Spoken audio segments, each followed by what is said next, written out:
Being a lettering artist is like being in conversation with all the type designers who came before you. If you want to create beautiful and unique letter forms, you need to build on what came before, draw inspiration from the past, and always be on the hunt for new references. In this video, I want to introduce you to the art of drawing custom lettering for book covers. I'll show you how to create custom serifs and how to apply them consistently to all the letters of the alphabet. We'll discover how to generate creative ideas and incorporate them into your lettering. But first, let's dig into the backstory of my journey in creating book covers. Hi everyone and welcome to the Typism Summit. I'm Aurélie, a lettering artist from the Gold Coast in Australia. Last year, I hosted and participated in the Lettering Style Challenge, a challenge that encourages all lettering artists to participate in daily lettering prompts for the entire month of October, giving you the opportunity to experiment with different lettering styles and techniques to create unique lettering pieces.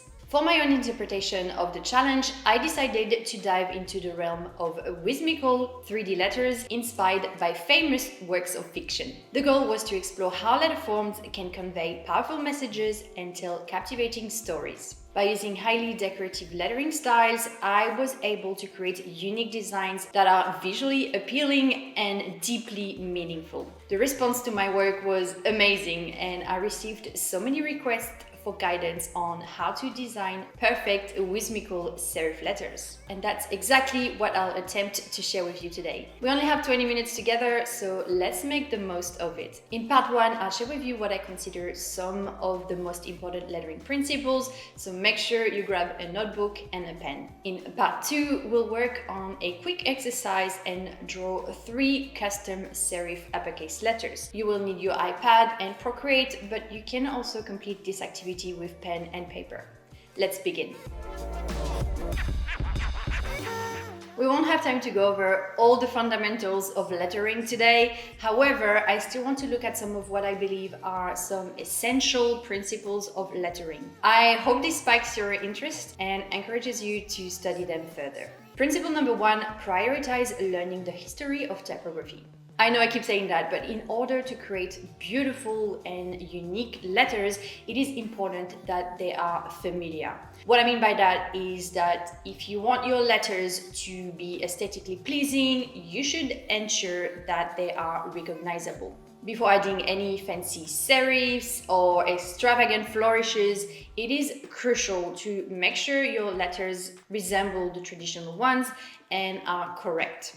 So before you start being creative and start breaking the rules, you actually need to learn them. This is why I believe it is so important to prioritize learning and studying the history of typography. If you do not learn about established typographic principles, rules, and traditions, you may be at a disadvantage. Understanding the history of typography will provide you with a solid foundation.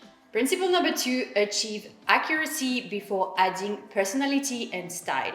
This is where I believe there is a parallel between the intricacies of lettering and mastering the art of drawing a portrait. Let me explain. Just as one learns to draw faces, designing alphabets have surprising similarities. Both require the use of basic elements like spheres and straight lines to maintain proper proportions and refining forms with careful attention to details. So whether you're capturing a facial expression or crafting expressive letters, both disciplines share a common secret: the importance of achieving accuracy before adding personality and style.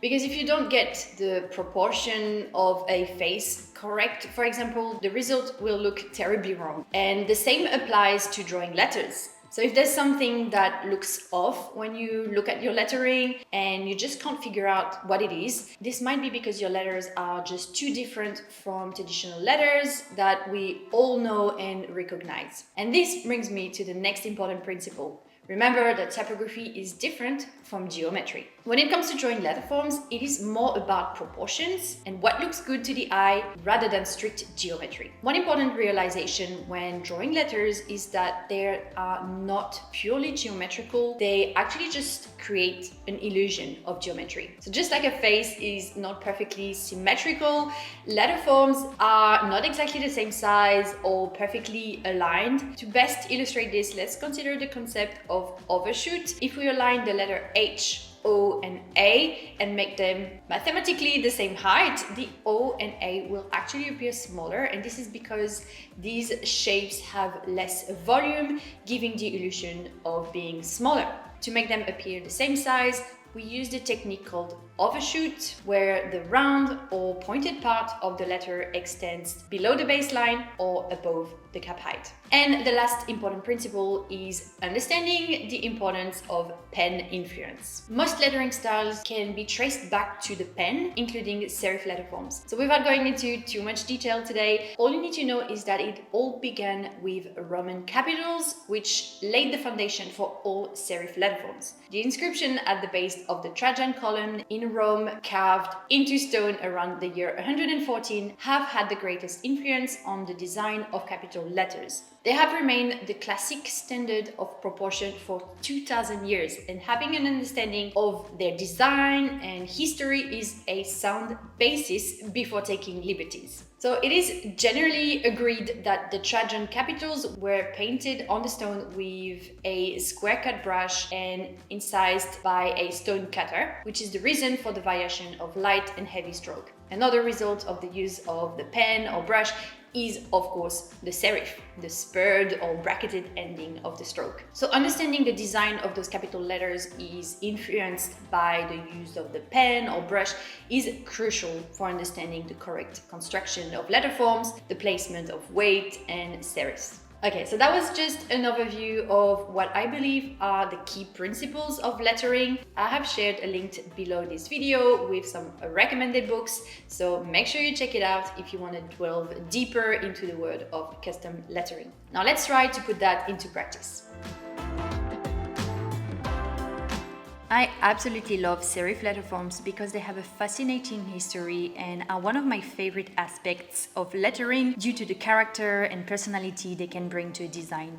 By simply changing the style of the serif, you can dramatically change the feel and personality of your letters. And this is perfect if you're trying to represent a story or a character from a book. Now, before we start, I want you to download your brushes and templates. You can use these as the basis to construct your letters. I've included 4 templates that you can reference when drawing your letters and some Procreate brushes. 1 dashed line to draw additional guides, 1 HB pencil to sketch your letters, and an inking brush to draw your final letter forms. I've also included 6 different serif stamps you can use. The templates are designed to be placed underneath your sketches or used to verify the accuracy of your letters. I have included uppercase letters for Trajan Pro, Caslon Condensed, and Bodoni Compressed. These fonts are excellent examples of classic proportions. Now in this tutorial, I will show you how to create a custom serif font for the book cover of the Jungle Book. Before I begin the design process, I always start by doing thorough research on the book. I find Pinterest to be a great resource as it allows for easy browsing and exploration.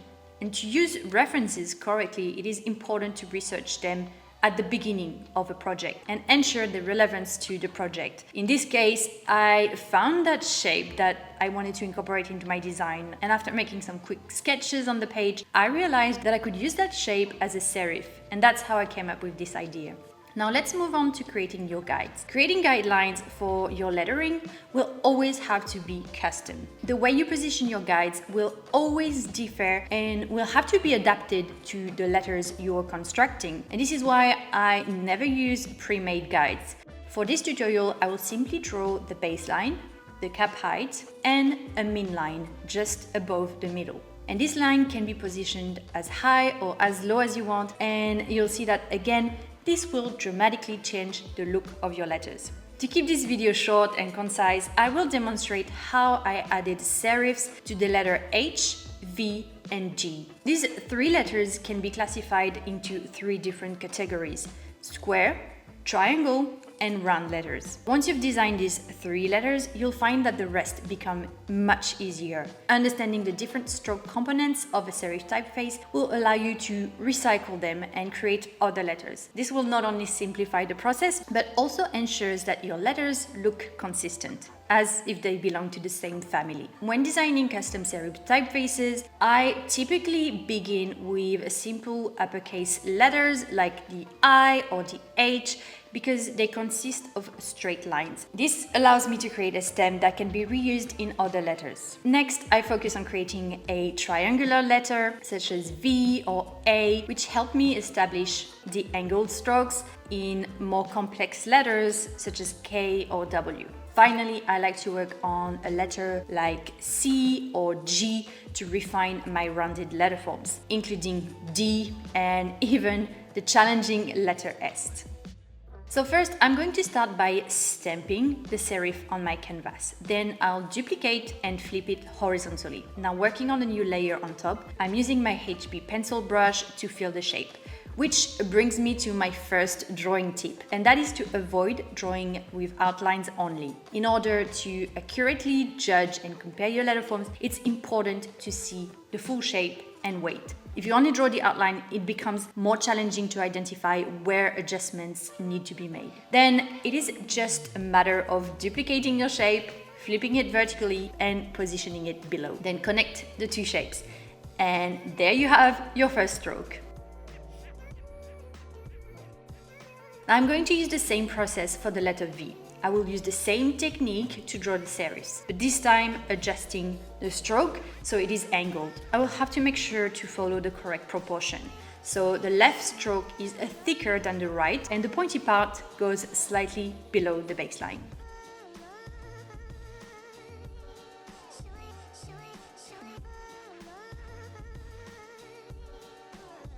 Now the letter G will need some additional work.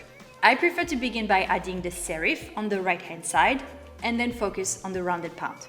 The goal is to refine the letter in a way that complements the style of the serif and maintains the classic proportion while avoiding excessive deviation. As you can see, I use the letter form behind as a guide, but also take creative liberties where appropriate. And with practice, you'll find that you rely less on references when drawing your letters. And I want to quickly add a disclaimer here, guys.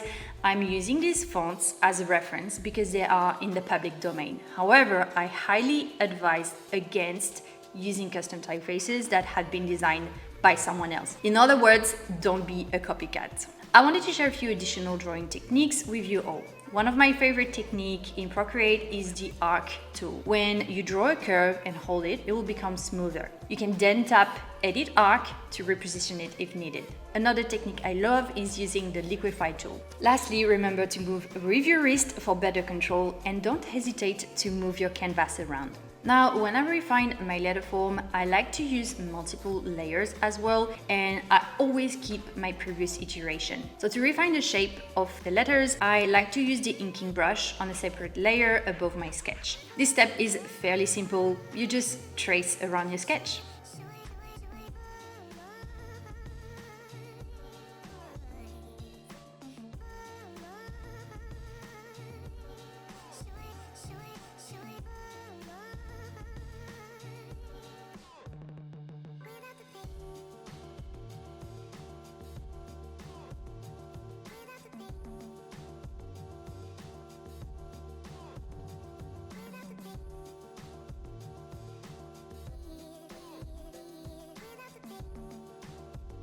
Finally, I want to share a few tips on how to check the correctness of your letters. You can reverse your artwork, so you're looking at white letters on the black background. You can also flip it upside down, reduce its size significantly. You can squint your eyes and also pay very close attention to the negative space, which is just as important as the letter form itself. And that's basically how I draw my serif letter forms.